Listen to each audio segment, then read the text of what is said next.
Yoonu Askan Wi n'est pas passé par quatre chemins pour dénoncer les dysfonctionnements notés dans tous les secteurs, de la situation économique et sociale nationale en passant par la politique, l'éducation, l'arraisonnement du navire russe Oleg Naïdonov, l'agriculture, bref, toutes les questions brûlantes de l'actualité ont été passées en revue. Nous avons aussi dénoncé la situation qui prévaut dans le secteur de l'éducation et de la santé. Des grèves qui n'en finissent pas, des réformes qui pour nous doivent être faites de façon globale, inclusive, démocratique, participative, parce que le secteur de l'éducation, c'est un secteur stratégique. Et aujourd'hui, on voit bien que de l'enseignement élémentaire à l'enseignement moyen, secondaire jusqu'au supérieur, c'est des grèves qui ne se terminent jamais. Et cela compromet dangereusement l'avenir de ce pays.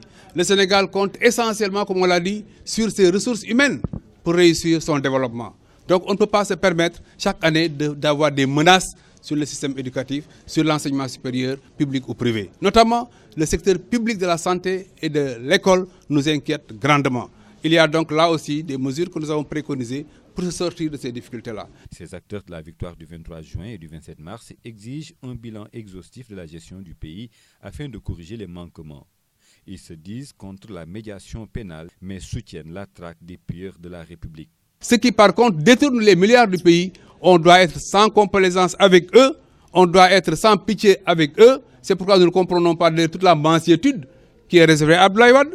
Quelqu'un qui a pillé le pays pendant 12 ans, qui aujourd'hui continue de se trimballer tranquillement à Dubaï, à Versailles, à Abidjan, etc., qui dit « moi j'ai des milliards par-ci, par-là », qui va même porter plainte contre quelqu'un en l'accusant d'avoir détourné 1,8 milliard.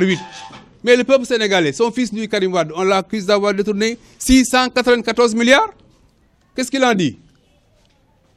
Donc il faudrait vraiment que ceux qui ont bouffé l'argent du pays rendent gorge. Ça, c'est une exigence citoyenne. Et c'est une exigence aussi de développement. Les partisans de Yoonu Askan Wi qui prônent un Sénégal indépendant pour la prospérité partagée assument en toute loyauté. La question palestinienne et l'Afrique étaient aussi au rendez-vous.